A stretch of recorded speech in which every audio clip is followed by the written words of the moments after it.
Hello, my name is Alana Roberts. And I'm Brominski. We are co-chairs of the Institute's Energy Task Force. This year, the task force studied infrastructure implications of the ongoing shift toward electric vehicles. Electric vehicles, or EVs, represent a monumental shift in energy systems for transportation. This year's research provides an overview of EV infrastructure, types of electric chargers and stations, costs associated with developing EV infrastructure, and an overview of policies and the economic impact of EVs both at the national and state level. In 2021, $7.5 billion in federal funds were allocated for EV charging infrastructure under the Infrastructure Investment and Jobs Act, also known as the Bipartisan Infrastructure Law. This includes $5 billion for National Electrical Vehicle Infrastructure, also known as NEVI, and $2.5 billion for the Discretionary Grant Program for Charging and Fueling Infrastructure, or CFI. Pennsylvania's plan under the NEVI program was approved in September of 2022.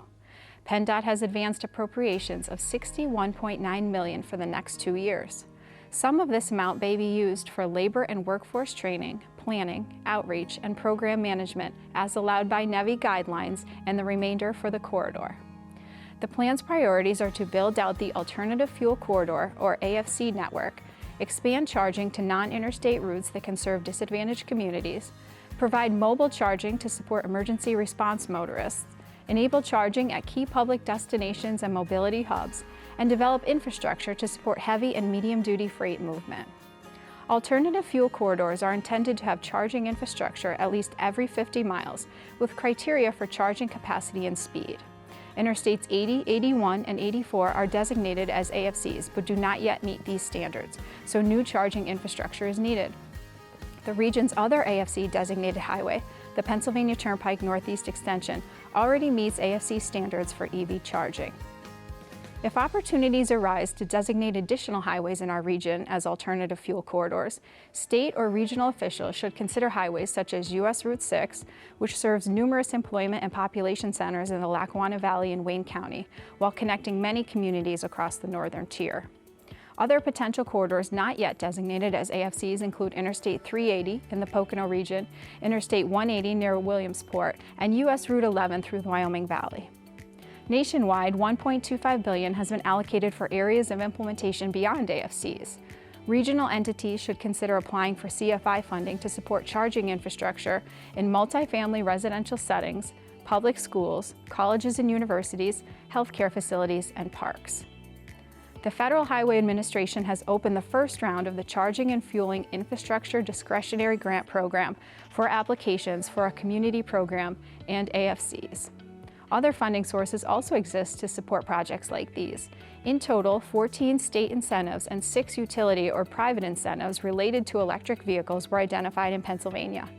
Particularly notable is the Pennsylvania Department of Environmental Protection's EV charging station rebate, which offers reimbursement for a portion of the cost of a charging facility. Local planners, public administrators, policymakers, and advocates for disadvantaged communities should be engaged in the process of planning for the use of these funds.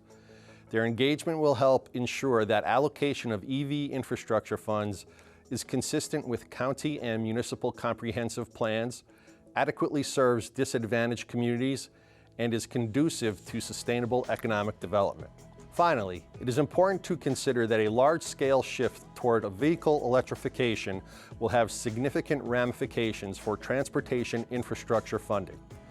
Gasoline taxes provide the largest share of these funds, so a decline in gasoline tax revenue will necessitate reconsideration of revenue generation for road and bridge construction and maintenance.